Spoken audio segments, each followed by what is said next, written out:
You are listening to This is Oklahoma, hosted by Mike Hearn, telling stories of Oklahomans and those that have made it their home. What's up, guys? Welcome back to another episode of This is Oklahoma podcast. Mike Hearn here, your host, back with another episode. Excited to share this episode with you today. But before we do, I've got to thank our sponsors. First of all, the Oklahoma Hall of Fame. They've been a huge part of this podcast for the last few years. So the Oklahoma Hall of Fame have been sharing Oklahoma's story through its people since 1927. For more information on the Oklahoma Hall of Fame, go to www.oklahomahof.com. And for daily updates, go to oklahomahof on Instagram and give them a follow. Our other sponsor today is Chickasaw Nation. Now, the Chickasaw Nation have sponsored pretty much everything in Oklahoma. They're a huge supporter of Oklahoma. And it's an honor to have their name and their brand supporting this podcast. So a huge shout out to Governor Anatoby for supporting this podcast. It really means a lot. And finally, our third sponsor is 988. The Oklahoma 988 Mental Health Lifeline. 988 is a direct 3-digit lifeline that connects you with trained behavioral health professionals that can get all Oklahomans the help that they need. Learn more by visiting 988oklahoma.com. That's 988oklahoma.com. And now, let's get into today's episode.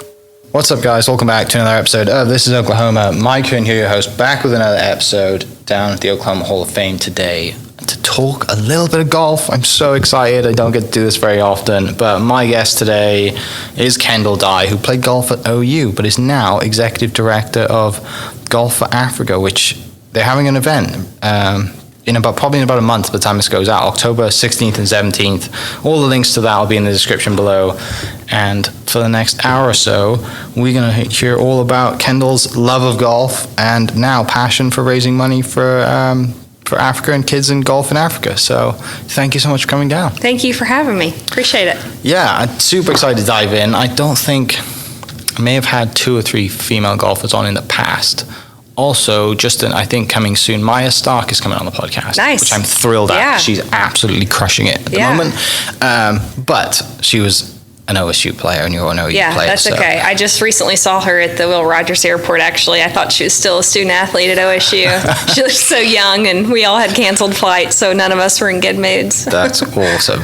All right, so looking a little bit at your bio and correcting a few things, thankfully, otherwise I just thought the Crier was your dad, and he's not. Shout out Crier if you're listening. Crier is not my dad. That's me reading and driving, which you shouldn't do. But seems like you were born in Memphis and came to Edmond. Dad got a job change? Yes, yeah. My dad worked for Fruhoff Trailers in Memphis, Tennessee, so that's where my whole family originated. And when I was 3, he was transferred to OKC.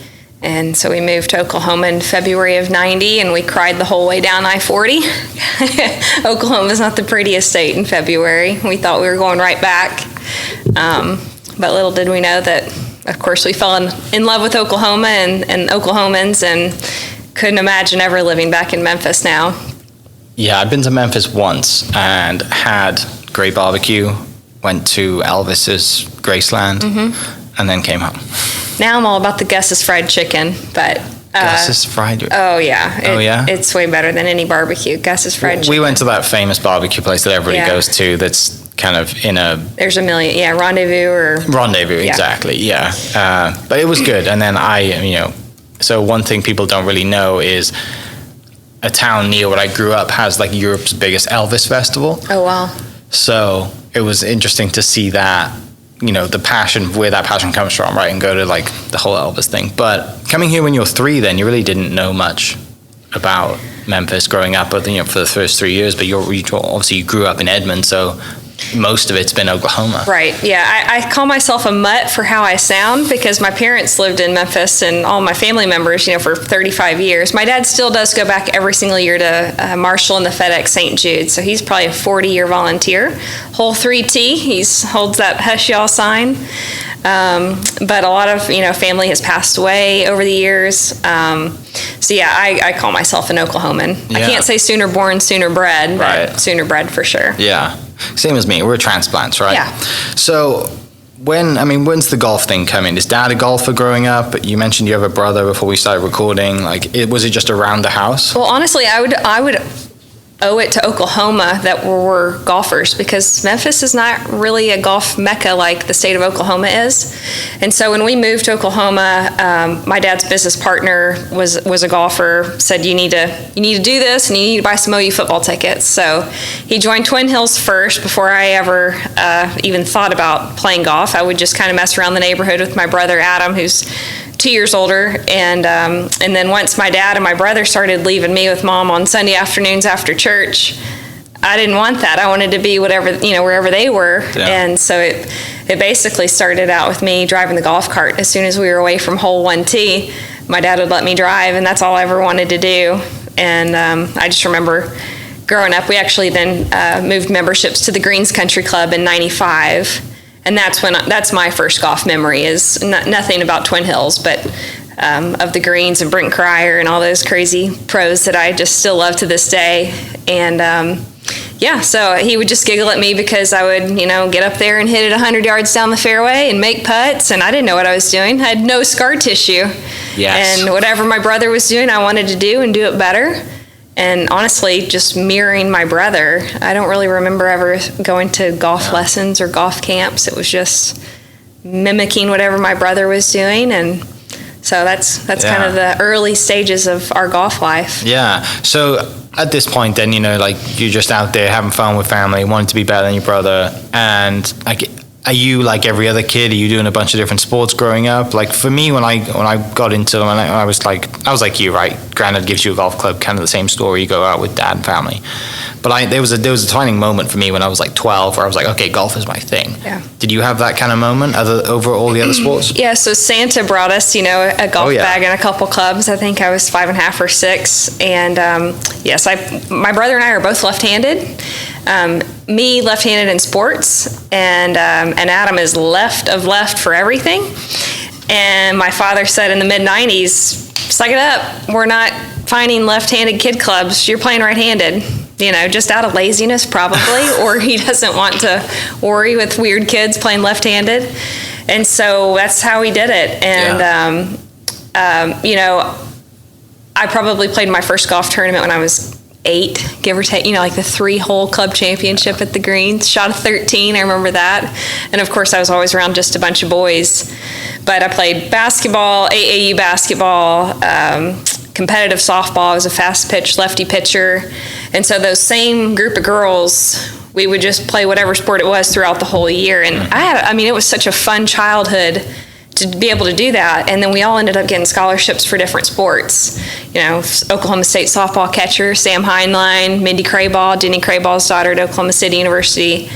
But I was the only golfer. Yeah. And so I think it was going into my freshman year at Santa Fe High School when all the girls are ripping up their knees. That freaked me out. I wasn't all for that. And so that's when I kind of wised up and realized I'm 5'4". I'm not that fast. I can dribble, but let's just stick to golf. And so that's when I fully focused on golf, was in high school. Yeah.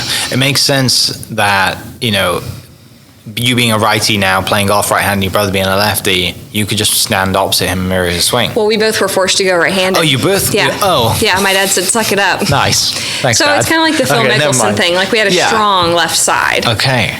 And we were itty-bitty. Skinny and short, but we could still hit it a mile. So, in a way, it's a blessing. And then now my 7-year-old niece, who we're kind of figuring out, she's the athlete. She's left of left. And what are we doing? She has her 10-year-old sister's right-handed golf club. So it's like repeating history. She's going to play right-handed. So growing up, did you hit a big cut or a big draw? I'm always a drawer, yeah. Yeah? But I remember at OU days, I had one year where I was just hitting this little cut, and I hated seeing it, but I was winning. Right. So I grew up slinging it right to left, and now I hit a cut because I love seeing it. Yeah. My favorite shot to pull off is just a big old slice around the corner now, because it's just fun and lazy, and but I don't like a whole lot of movement if I don't have to. Yeah. So growing through, Santa Fe, then you're playing on the golf team. When does OU come knocking? Do you win? Are you playing all these OGA tournaments and traveling? How does that all come about? I am insanely lucky, blessed, because even though we could have afforded it, I never wanted my father to pay for AJGA entry fees. I thought that was crazy. It's astronomical as well. The whole thing is nuts. Yeah. Yeah. I never asked to play any until my later days in high school. I thought, maybe I need to. And I'd already been secured at OU. And I ended up getting in the field, and I remember it was at Oak Tree East, and I remember making a 12. This is a great story, actually. We had rain out, shotgun start. Just like Tin Cup. Yeah, shotgun start. I started on hole 17, Oak Tree East. My mom's walking from the clubhouse back 18 to meet me on probably 18T. And I don't even remember. I think I blacked out, but I ended up making a 12 on the par 3. And I meet her on 18, and I'm like, Mom, I'm 9 over. She's like, you just started. I'm like, I'm getting all your money's worth that I'm gonna hit all the shots today. And I think I ended up shooting 9 over for the day. But no, I just played in a bunch of South Central Section PGA events, and I never played outside the state of Oklahoma until college, which is crazy. I mean, I remember I had the same set of Lady Gravity Back Cobras from Steve Ball that I used from 7th grade, 12 years old, until my coach at OU got me new Titleist irons my freshman year. So no wonder why was I hitting a huge sling and draws, because they were, I got a little stronger from 7th grade to 19 years old. Yeah. So I just never wanted to ask for anything. Now, of course, I'm a brat, and I've gotten a million clubs since then. But yeah. That's awesome. Those experiences with parents on a golf course when you're young at the time, because you're a teenager, right? You're extremely hormonal, and my dad, like, we did not have a great relationship on the golf course until I think I was about 16. But like from 12 to 16, I was a complete, bad words, just a typical kid, and throwing clubs or slamming my club on the ground. But I was extremely confident in myself, but I was just like, I didn't know how to show it properly. And I was never a good winner either. Like, I'd always like rub in people's faces. Really? I was awful. But those memories now, like, we laugh about, right? Like, they're great memories to have with mum, dad, whoever was out there driving the car around or seeing you. And, remember this time where I full putted or whatever? Remember this time when I chipped in and made it, whatever it is. Like, all those stories, they're special moments. Right.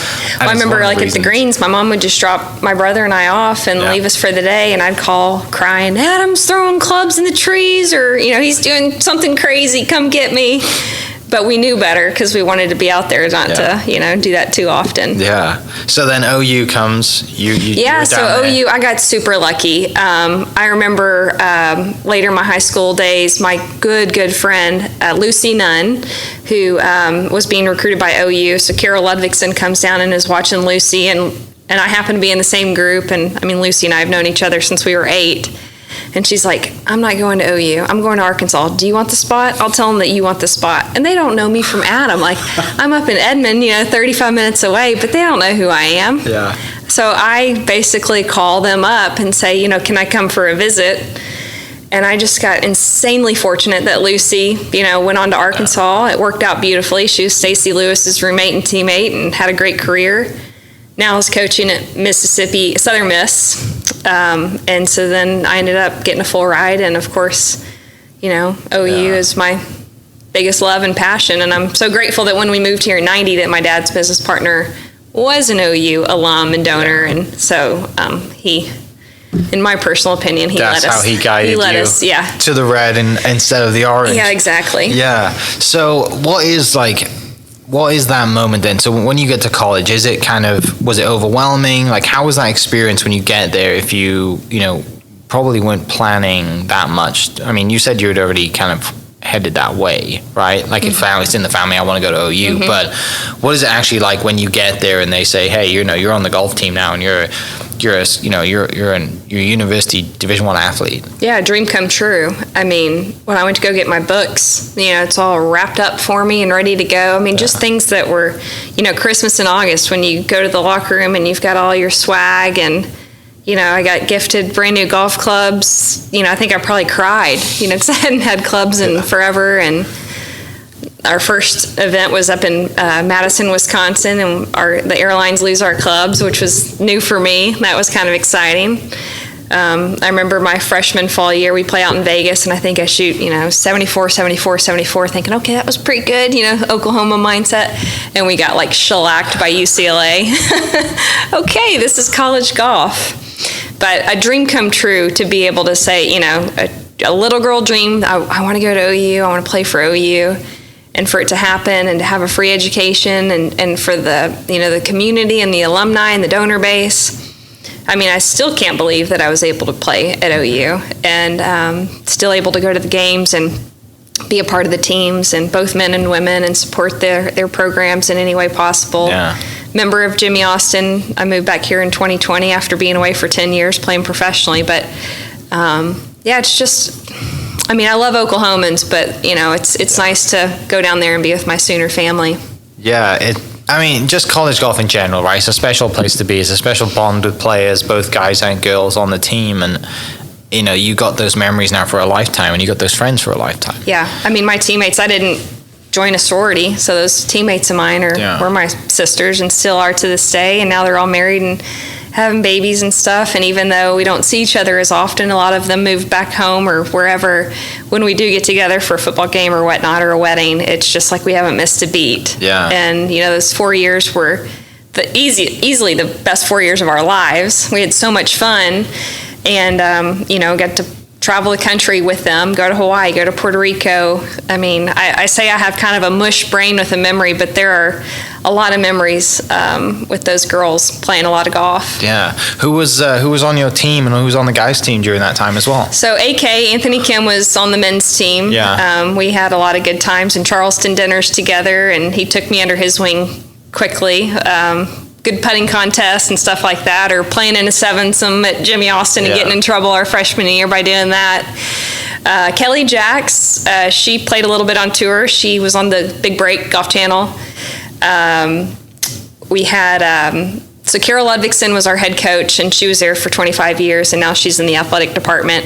And MJ was our assistant, and then Emily Milberger was my assistant for the final 2 years.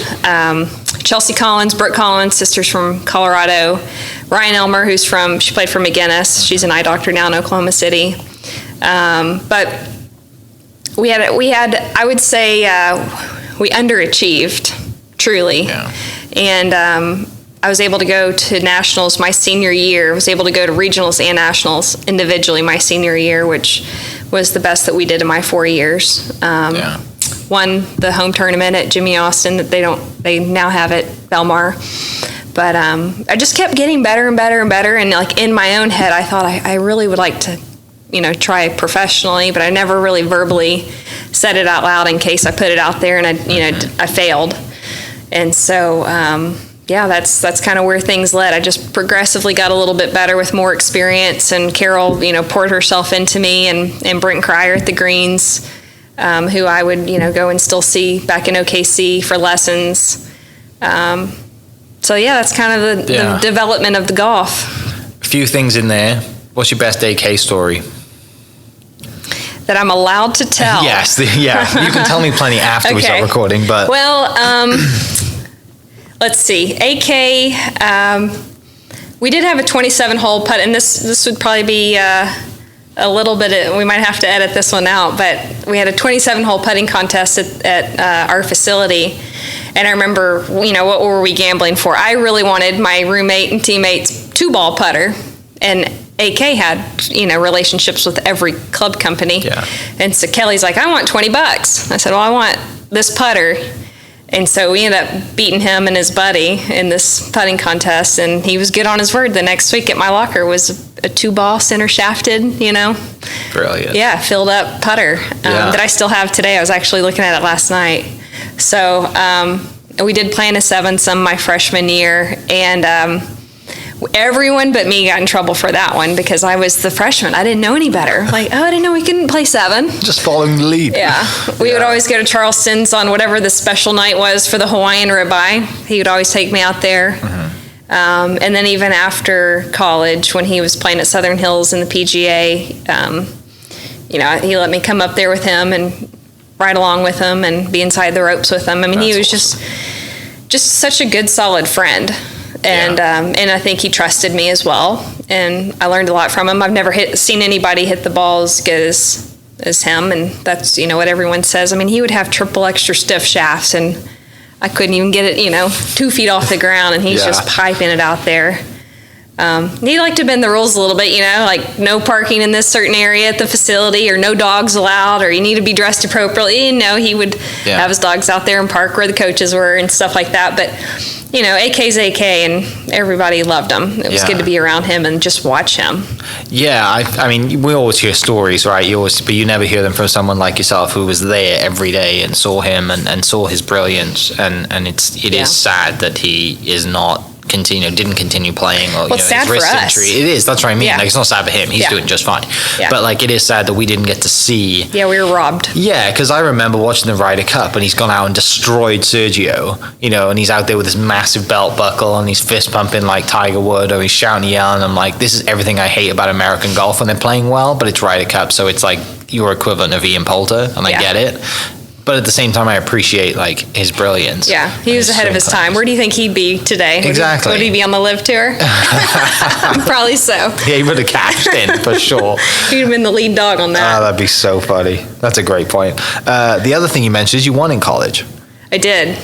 Where did you win? Yeah, so I won our home tournament my junior and senior year.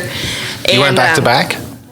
I did. Nice. Yes, at Jimmy Austin, the 36-18 format. Yeah. And we would play in April, so it would be 36 degrees and howling. And I would just stay in my little bubble, in my little cocoon, and just mentally grinded it out. So, even in my history of winning on the Symetra Tour, it typically was when there was rain delays or blowing a hoolie, or, I needed those elements to get those other girls ticked off so that I could just stay in my little bubble. And, it's just Oklahoma way. We don't have that great of weather. Right. You've got to be a mutter or be able to play in the wind. A good story from that home tournament, my senior year, Lucy Nunn, who ended up playing for Arkansas, her parents came to surprise me and support me and walk along with my folks. And hole 18 now was 9 at the time, but the par 5 around the bend, I was hitting my third shot into the green, 8-iron, and I hit it. And I remember it was windy and divot got in my eyeballs. I didn't see where it went, felt left. And the next thing I noticed is her mom and my dad and Alex Brown, our OU trainer, start running up the hill towards the clubhouse holding her mother's head. I had nailed her on the fly with my golf ball, and she saved me from going into the hazard. So thank you, Cindy Nunn, for that. But she thought I duffed it, so they're all looking down into the creek down below the green because they saw the big divot. No, I airborne. And so thank God her head was down and she had a beanie on, and my dad said it sounded like a ball was like clicking on the cart path. And she was a kindergarten teacher, and she ended up having 2 black eyes. Oh my God. But she saved me from going into the hazard, and I won the tournament. But can you imagine? I was shaking. So bad. I couldn't hardly, chip the ball up. I think I still made double on the hole. But I thought I killed her. So that was a memorable shot. And I think about it every time I play Jimmy Austin. Yeah. Have you been hit yet? Have I been hit? Yeah, I've been hit, but not nothing bad. No. Yeah, same. I mean, I've been hit a couple times, but nothing. I mean, I have been hit in the side of the head, but it came through trees and hit me, and I had a hat on as well. And I said I have a scar, but it wasn't like terrible. Yeah. No, I don't think I've been hit. I can't. Yeah. It's I've been like. And when you're out there with the team practicing, like someone's going to hit you. Yeah. It's just because you're out there shagging balls or whatever. Like that's inevitable. But every pro-am I'm a part of. I mean, earlier this week I'm up in Toledo, Ohio for the LPGA pro-ams, and I mean that's the pro-am soundtrack screaming, for or whatever you're going to hear. My guys, I think every single one of us hit into the group ahead of us. Yeah. So then obviously you go back-to-back home tournament, and like you said earlier, you have that kind of quiet confidence that I think I can play on tour. Well, yeah, and I also I'm sorry, I missed that one. I tied for first my senior year at Big 12s in Lubbock. Nice. Lubbock, Texas, at the Rolls. That's such a bad golf which was, course. The fairways were as firm as this table, and it's horrific, 9 irons going 200, and that was a regret of mine. A regret was stopping playing basketball when I did, but also would I have ever gotten a scholarship to OU? Probably not. So that, you live and you learn. I'm grateful for how that played out. And then so I missed this on the 53rd of 54 holes. I marked it. I lined up. I just missed it. And so I go into a playoff with a girl from A&M. And my regret is I was coached to play how I played in stroke play. And you're going head to head. And hole 2 is par 5, and I play it conservatively as I like to do oftentimes, and she easily got me. So that was also that was a T1, but I ended up getting second. So I clicked the box, turned pro in the summer of '09, played in some state opens. My first pro event was at the Colorado Women's Open outside of the Denver airport. And I didn't know any better. I just knew play to win. Yeah. And so I ended up getting second place. I think it was an $8,400 paycheck. And I thought, this is easy. Let's keep going. I can do this. Yeah, no scar tissue. Had no idea about cuts and money lists and priority lists. And so I had a good, successful first little summer of like getting going, and then Q schools. And so the last 12 years, I've been living out of a suitcase and living from Phoenix to Tampa. And eventually ended up I played on the European Tour. Yeah. So I thought at 25 years old, let's go see what the world's about. And I loved that. Yeah. Different country every week. Oh, yeah. My first, so I was 25, 2012, go to Q school in Spain and accidentally get my full card. I didn't know what I was doing. Sorry, Mom and Dad. I think I got I'm now 9. moving to Europe. Yeah. Yeah. And, going from Germany to the Netherlands to Slovakia, Switzerland, Prague. It was phenomenal. And just the girls, it's just a whole different vibe over there. It's the Scottish-Irish way of, you go play golf, you want to beat your opponent, but then come in and have a pint and you're all friends, And that's what I wish we had more here in America, is just the camaraderie instead of the lone wolf mentality that a lot of pros have. And so, that was a big, not only on the golf course of learning how to play that kind of golf, but also off the course of, I'm 25 and I'm roaming around the red light district by myself right now. Where am I? Yeah. So that was just a great year. And then finally got my LPGA Tour card from the 14 season. So my rookie year was in 15, which I had told my dad. My dad didn't give me a penny. I didn't want him to fund my pro golf. I wanted my dad to be my dad and to figure it out on my own, and was very fortunate with Oklahomans who supported me out of the goodness of their hearts. And so I told my dad originally, I'm gonna do 3 years and I'll get my card.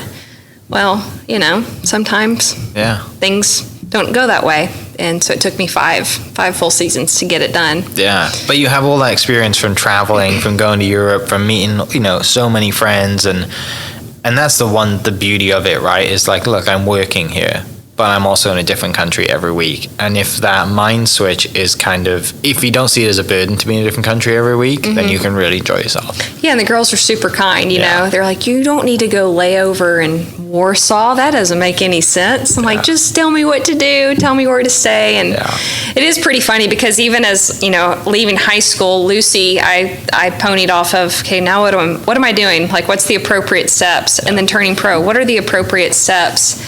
And now it's kind of funny looking back. I mean, as a kid, I used to think, how do you even book an airline ticket? How do you go about the airport process, And now I can do it in my sleep. And, now I'm trying to pay it forward and help those girls that are, at OU or wherever they are. Because I have a lot of friends in college coaching, just try to help mentor of, how I would do it differently if I had the opportunity. I tried to cut corners financially, which sometimes you have to do, but when I chose to stay in that hotel or stay by myself, I typically would play better. So, it's funny looking back on how it all played out. Yeah, you're right. When you look back at your results and you look back, look, I'm having an absolute blast here, and I'm staying, and it's cheaper to stay with friends and or a group of you together. But also, you've got to focus on you, right? And you're there to do a job. Yeah, you got to be selfish. Yeah. Of course, money is super important, but oftentimes when you have to bunk up with a bunch of people and you're miserable, you might be miserable on the golf course. Yeah. So there's a give and take there. Definitely. Talking golf really quick, are you a golf nerd or are you more of a field player? Am I a golf nerd or am I a field player? Yeah, I'm both. Are you into all the data and the specs and changing clubs here and there? I mean, obviously not growing up. I'm both. You're both. Yeah, for sure. Because I didn't grow up with TrackMan or videos or this and that. But of course, my brother and I love now looking at swings and helping people from Cincinnati to New York to wherever. I love analyzing golf swings. Okay. And I don't own a TrackMan. I'm probably one of the very few on the LPGA that didn't own a TrackMan. I thought, well, my ping grip has one, our club repair guy has one, and I have a brain. I know how far things are going. If I need to get in front of one, I can get in front of one. Yeah. So, and I just think they're crazy expensive. But I do love a TrackMan. Yeah. If I had all the money in the world, absolutely I would own one. But I think some people can just go get bogged down on all that information instead of just be an athlete, figure it out. You should know your numbers. You should know, how far did that fly, et cetera. But of course, when I'm getting fit with my ping clubs, 100%, I am a golf nerd about give me every little, like how fast was that, balls, all the stuff. How far did, launch angle, tack angle, I love it all. I eat it up. Big on, playing in Europe and also growing up in Oklahoma, there's a lot more wind and the turf's different. That's the one thing I struggled to get used to when I came here was I'd never played on Bermuda grass. Right. When you travel, obviously, there's a lot of different stuff to go on. Would you adjust a lot? Or, do you ever play in Switzerland as well? We did. Crans? Cercia? It was near Locarno. What I want to ask is just, I'm interested in, and for the people listening, the 1% of golf nerds that are listening to this podcast, me and my friend Jason, I'm just interested in kind of like your prep and how you would set up for different places, travel, and how that all works out. Well, compared to the PGA, our agronomist team, they do all that they can do, but our green speeds would definitely differ from week to week. But the biggest learning curve from week to week is the grass type, especially from the rough or around the greens. And of course, if you're going from San Francisco to Phoenix, the ball's going to fly differently. That's super important. But the grass type for the rough, that was the biggest learning curve. And sometimes the sand conditions would change as well. But that's what I tell everybody is actually there's a freshman at OU. I just met her last week, and she's like, what the heck is Bermuda? How do I get out of this? Welcome to my world. Yeah, and that's, it's so different. And how you chip little shots in Wales and Ireland and Scotland is way different than what you're going to be doing off of. I'm so grateful I didn't grow up in Scottsdale because that's like heaven on earth. Dome golf, isn't it? Yeah, carpet and plush. Yeah. So I am grateful that I grew up in Oklahoma with crap conditions, with poor soil, poor grass, because ball contact was always a strength of mine. Yeah. But that is funny that you said that because they had qualifying in the last 2 weeks. They start today at Pebble Beach. Yeah. And she's a great player, and she's like, what the heck is this grass type? So I'll have to maybe help her out a little bit. Did you have like a pretty kind of firm preset pre-shot routine, or did it change every now and then? And when you are going through a pre-shot routine, what is it? Do you kind of close your eyes? Do you visualize? Like, how is that? Yeah, so I it's a good question. I talk about this stuff all the time. I definitely have changed it over the years. After a while, I realized, why am I even doing a practice swing? Like, what's the purpose? If I need to get loose, okay, but to take, a swing or two, that adds up if you're swinging it 40, 50 times, in a given round.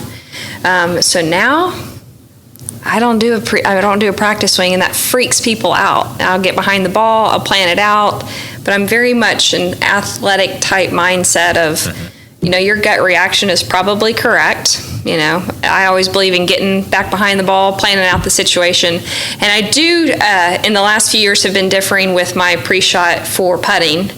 I watch Bubba Watson, and his practice strokes are super fast, and it's like, is that how you're going to hit the putt? Like, what's the point of that? So I play a lot of golf with Coach Lon Kruger, our former OU basketball coach.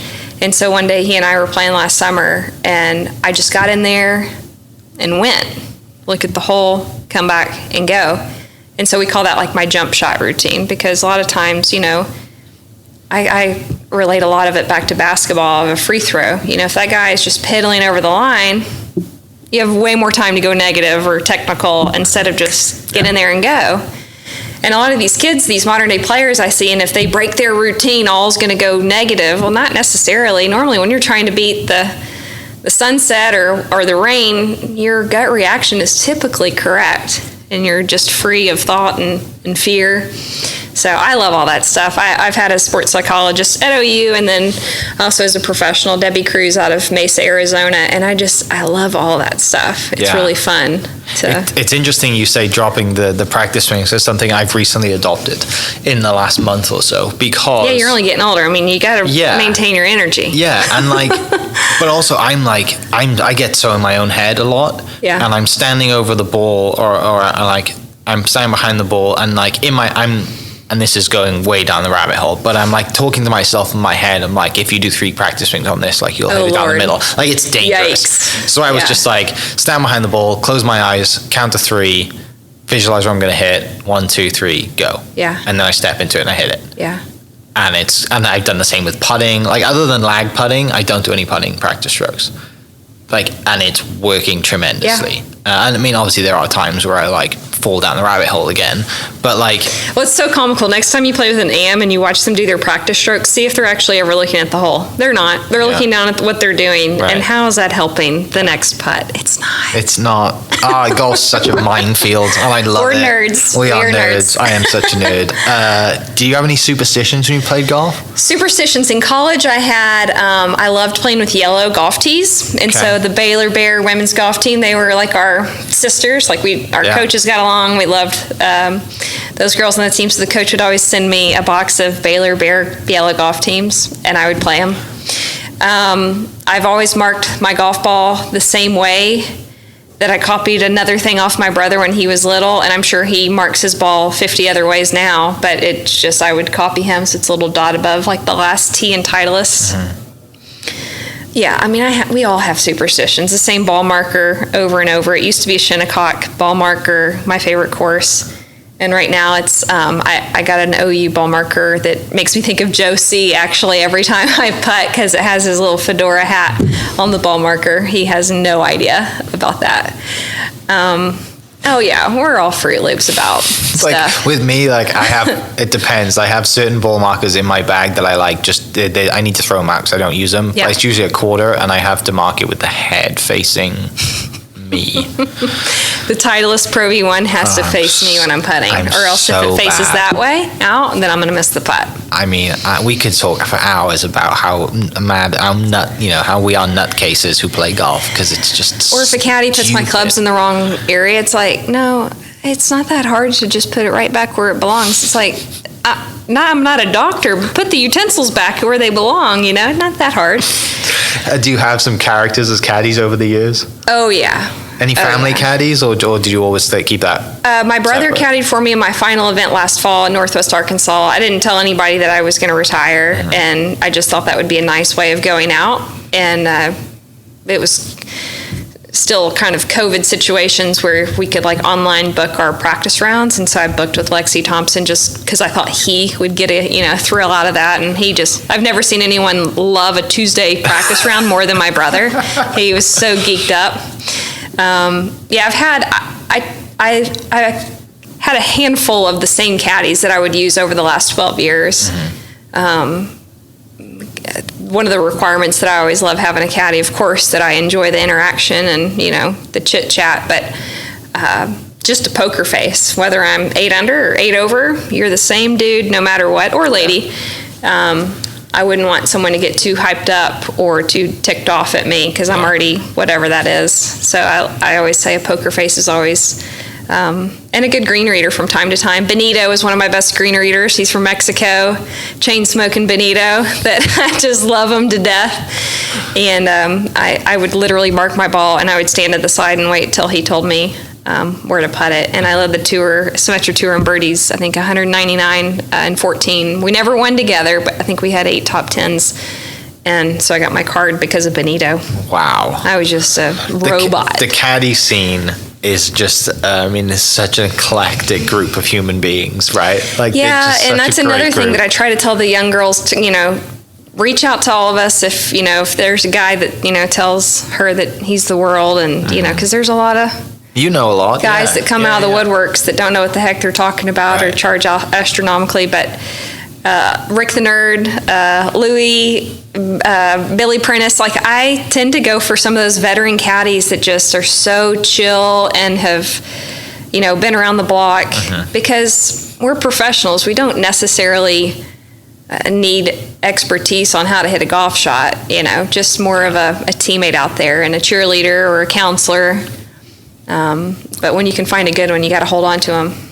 Well, yeah, it's the all of the above job, isn't it? It's just like you're everything. You're everything. And it's very hard to find someone. And it seems like that some of the players seem to caddies are just a disposable thing to them, right? It's just like, oh yeah, I'll use you this week, but once you find someone that you love and you gel with and you work with, then there's nothing better than having someone that you look forward to spending 4 or 5 hours of playing golf. It's a big learning curve, because a lot of these girls come out of college, they don't want to deal with a caddy, and it's like, that's part of the professional deal. You've got to figure it out and what you need, and not necessarily what the next player needs, because everyone's different. Some of them, like Brittany Lincecum, who's had a ton of success, and she's been with Missy for many years, but Missy is all in on, very verbal. And then the next guy, Woody Austin, he's had Derek forever, and Derek's probably read 2 putts in all of their time together. Yeah. So it's very different. Yeah. So you mentioned then transitioning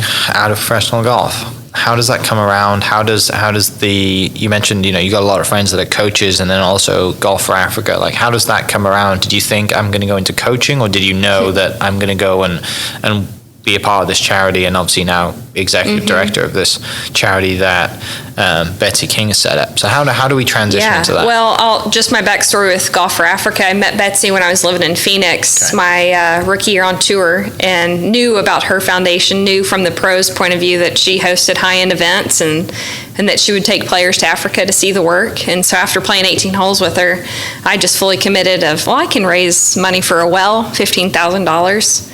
And so my rookie year in 15, I sent out an email of, hey, this is my goal, this is what I'd like to do, and 20 family members or Pro-Am partners or friends along the way responded and funded the $15K. And I was able to go in December of 15. Actually, when I lost my full card, my clubs went back to Phoenix and I went to Africa.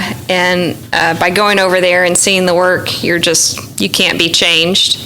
And I went with 3 other LPGA players on that trip, Amy Olson, Cheyenne Woods, Christy McPherson, and challenged them the next year in 16. Like, we could raise, the 4 of us even more. So we were able to do that in 16. And then in 17, Betsy asked, Betsy King, LPGA Hall of Famer. We're now in our 15th year as an organization, but she asked if I'd come on the board and be a part-time fundraiser while still playing and helping recruit pros for her Pro-Ams and wear the logo, and so I've been able to do that. And then in recent years, she was tugging on me of, come on full-time. You want to be done living out of a suitcase, traveling all the time. Come on. And so I was playing in Ireland last summer, my first time to Ireland, which was perfect. And of course, I'm a golf geek, so I stayed extra because my caddy's from Dublin, and so we did the whole deal up the north coast and over to the east side of Northern Ireland, and I just felt it in my gut that I think I'm done. And it was really the first time I've ever felt that. Yeah. And I'm thankful that was the first time, because you just can't teeter-totter on the greatest stage for women's golf and be successful. And so I decided to just rip the Band-Aid off and be done. And I haven't looked back. I miss the humans, for sure. I miss the staff and the caddies and the volunteers, and just seeing those faces that I probably took for granted, just being able to see my 143 other great friends every week. But I was at a fork in the road last fall, actually, because I had a couple of lunch meetings with like Tim Fleming and EJ Pfister I really like to teach, and I don't want to forget what I've known over the last however many years with golf. Do I go down that route? Oklahoma City doesn't really have a whole lot of female instructors who have played on tour. That could be a little niche. But with Golf Fore Africa, I said yes to the answer, or yes to the challenge, and was hired as a full-time fundraiser in December of last year. And then how things evolved, the board named me executive director in February of this year. And actually, Tuesday night, they labeled me president. So I don't know what that means. Okay. All I know is I'm a golfer and I like to fundraise and I like to share the mission of what we do, which is actually raising money for clean water. So it's nothing to do with golf over in Africa. It's all about clean water. And our country that we're designated to is Zambia, because Zambia is the next country in line to be fully funded with water. So how we do it is we host high-end pro-ams or clinics or dinners or luncheons, you name it, to raise our money for World Vision, who's our implementing partner. And so in 15 years, we've granted over $15 million. So it's a whole different type of pressure. Like I'm used to making cuts and playing well and me and selfish. And now it's like, how the heck are we going to get this money? Right. How can we do this? And so far, 2 quarters, which I felt the weight of the world of a country, it is life or death, unlike golf. And God is good, and our donors are insanely generous. And so far, we're on track.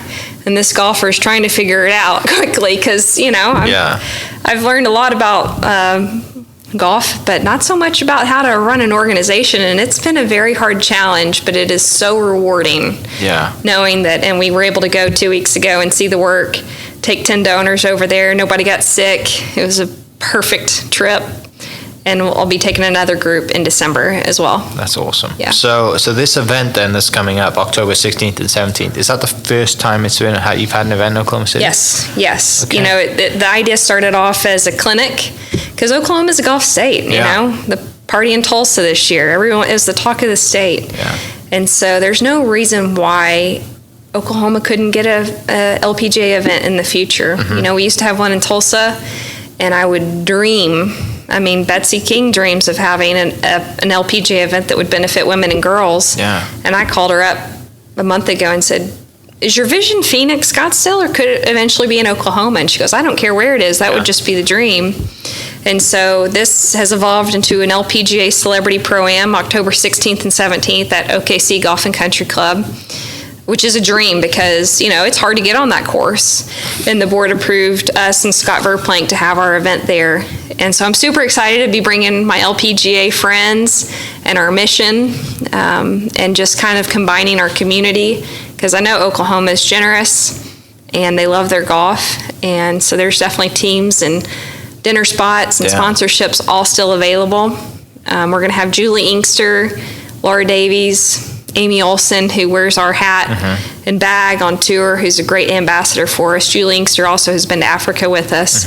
All these pros say yes to Betsy and to Golf Fore Africa. They've been over there, they see it, and of course the pro gets pulled every which way every Monday.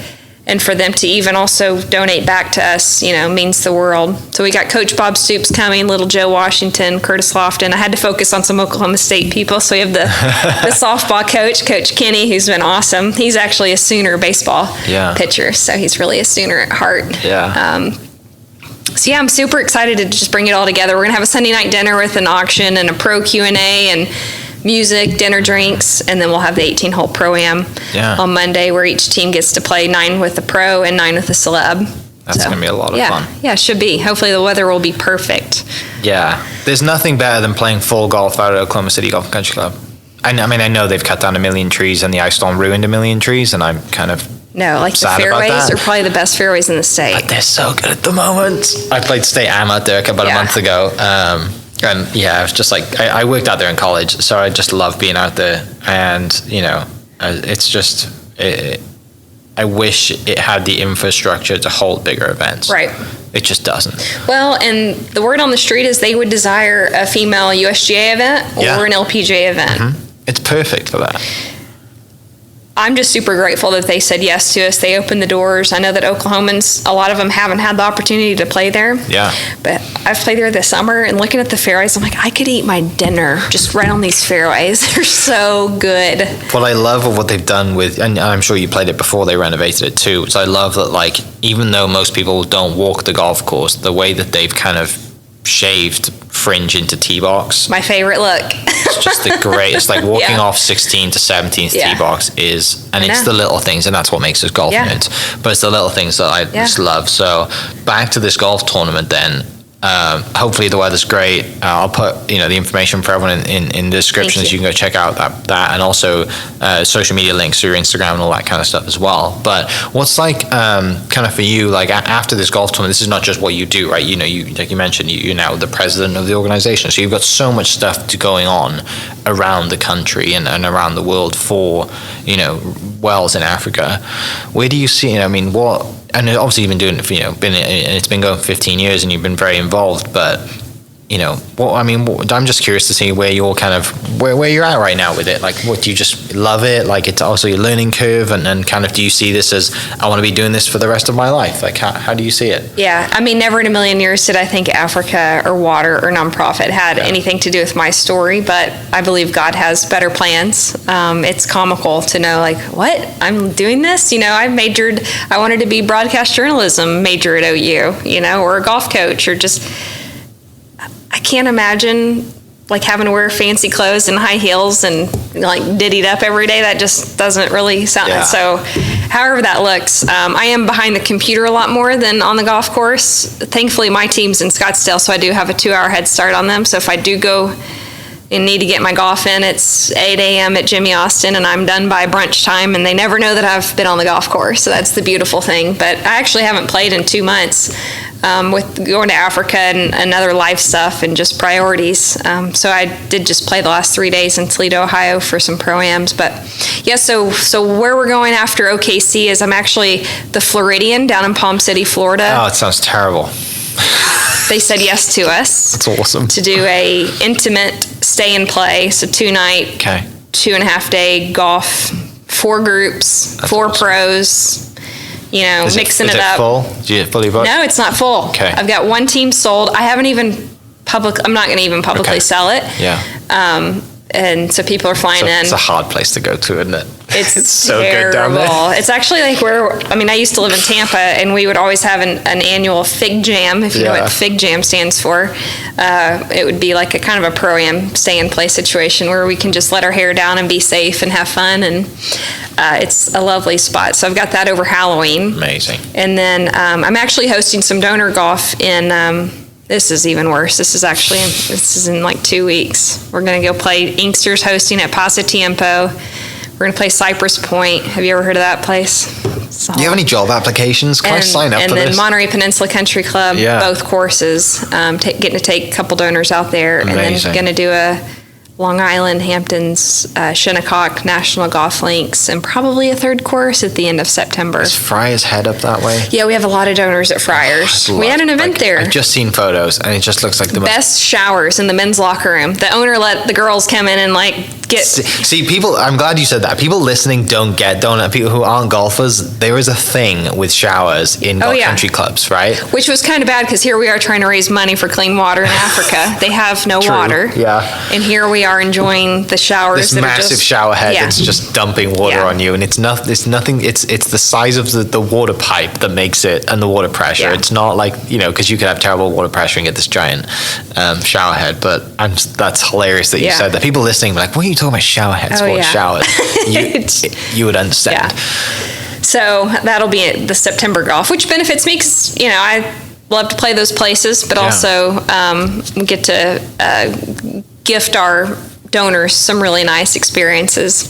So going forward, we have our 15th year anniversary dinner and pro-am in Scottsdale because that's home base. That's where we originated.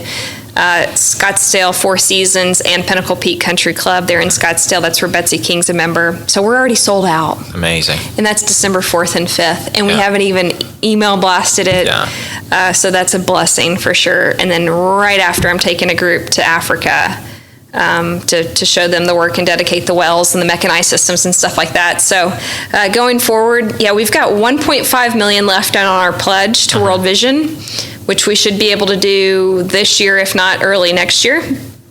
And we just had our board meeting, and I was just, giving them the vision of the next 3 years, because we're calling it Finish the Job Zambia with World Vision, because they are going to be the next country fully fulfilled with water, wherever World Vision works by 2025. So it's pretty cool to be able to see something being accomplished in our lifetimes, because of course, cancer research and stuff, they're all great foundations, but it's like, let's get the answers. Let's move on to the next project.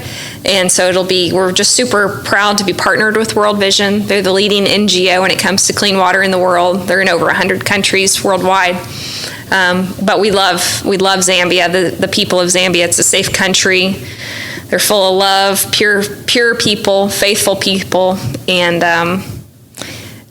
water is the most basic need, and it's 2022. Every human deserves access to clean water. So with the gift of golf, and golf is a charitable sport, we've been able to do this for 15 years. That's awesome. Yeah.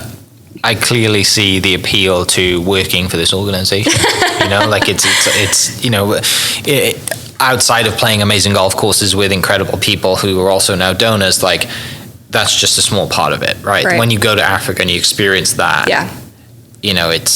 you don't need to see it again, right? You just see it once, you're like, okay, now I get it, right? And the hardest part for you probably is just getting people to go there, Once you get them there, they're sold, right? They get it, right?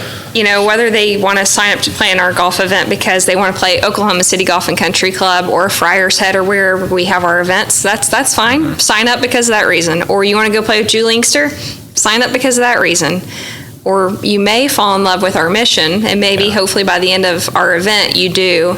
And even turning my LPGA host families into donors over the years, that's who I got to take in August. Was my host mom in Northwest Arkansas, who hasn't ever been to a Golf Fore Africa event, and for her to see, as the trip went on, for her to learn how the process worked, and there's more than just a well. There's a mechanized system. There's a baby wash. So it's fun to teach them. And it's not just us coming and being the hero of here's the money, here's the water. World Vision implements all the water.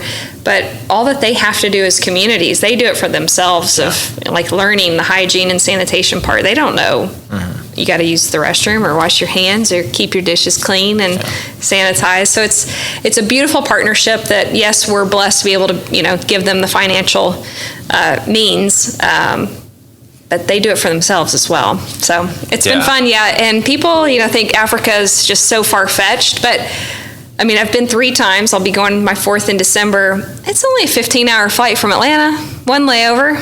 It's not that far. If you've flown all around the world your entire life, it's nothing, is it? I told World Vision this the other day. I'm like, it's not that far. It's just down the way. They're like, that's very optimistic. Right. A couple naps, couple meals, couple movies, and you're there. Bunch of movies, and you're there. Yeah. Awesome. Well, finishing up, a little quick fire to round us off. All right, I like it. Few questions. What's favorite club in the bag?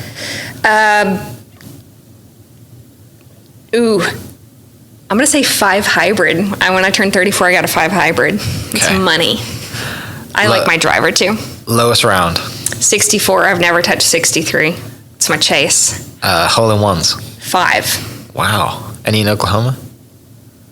No. Yes. My first one. Okay. Traditions. That's no longer alive. Yeah.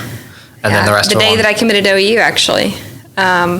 Good day. My brain's mush, but I've had 5, but I'm 0 for 5 in tournaments. They're all in pro-am situations where the drinks are free. Hey, that's not too bad. Yeah. Favorite thing about golf? The human interaction. Walking the tracks as well. Definitely. Favorite on-course golf snack? Jerky. Any specific jerky? I like Chef's Cut, and Jack Link's teriyaki. Best halfway house you've ever seen? Oof. Madison Club, it's the 5-pound round, of course. So Madison Club just sticks out to me as Desert Mountain's really up their game.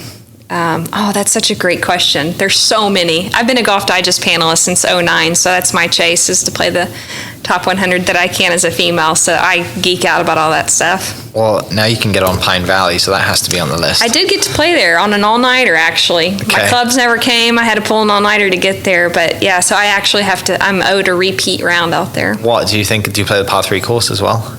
Did not. Okay, you need to do that when you go back. Favorite hole at Pine Valley? Hardest question in the world. The par 3s. All of them? Period, yeah. Yeah. All right, final question. Best golf gift you've had from a manufacturer? Best golf gift? Yeah. Anything from Ping. You're a big Ping fan? I'm Ping all the way. Yeah. I love the humans. Have you been to the Golden Room thing yet? I have a putter in the Golden Room. Of course you do. You're a winner. It's a gold vault, yeah. Amazing. How was that experience? Let's finish with that. What's that like, going to the Ping vault? Yeah, you got to put the white gloves on, Yeah. And so anytime any of my friends go and get fit there, I say, go look for my putter. It actually is a really good story. So about 2000, I think I had just had surgery. Why did I have surgery? I don't remember. But I was at Angela Stanford's house down in Fort Worth. She's a member at Shady Oaks, home of Ben Hogan. I was not going to play golf. Didn't bring my clubs. And she said, suck it up, go get in my garage and build yourself a set. So I gathered up, 12 clubs or whatever, and mad that I've got to go play Shady Oaks. And I stole a B60 putter, a 1999 B60 putter that was made for her. And I made everything at Shady. And I said, I'm taking this. Yeah. And then I end up winning on the Symetra Tour with it in 17 at South Bend, which is where my ashes might be fully spread because I have had 2 hole-in-ones, a double eagle, and a win there at Blackthorn Golf Club. That is your and spot. I hate Notre Dame, too.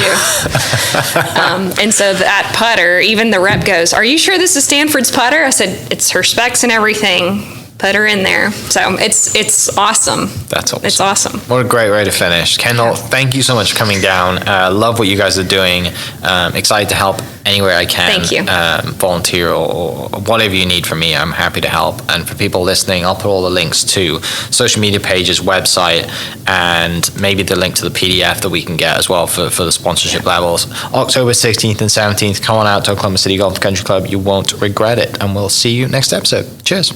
Hope you guys enjoyed that great episode. Thank you so much for listening. As always, huge shout out to our sponsors, the Oklahoma Hall of Fame, sharing Oklahoma story through its people since 1927. For more information on the Oklahoma Hall of Fame, go to www.oklahomahof.com and follow them on Instagram for daily updates at OklahomaHOF. Our other sponsor, the Chickasaw Nation, amazing sponsor. They do amazing things for the state, and they're always sponsoring something in Oklahoma. They're a huge supporter of Oklahoma, and without their support, we wouldn't be able to do what we do. And finally, our third sponsor for today, the Oklahoma 988 Mental Health Lifeline. 988 is the direct 3-digit lifeline that connects you with the trained behavioral health professionals that can get all Oklahomans the help that they need. Learn more by visiting 988oklahoma.com. It's 988oklahoma.com. Thank you for listening. Thank you for listening. We are inspired by those around us and hope that you are too. Make sure you subscribe to this podcast on your favorite podcast platform and leave us a review so we can keep telling your stories. For more great Oklahoma content, follow This Is Oklahoma on Facebook and Instagram.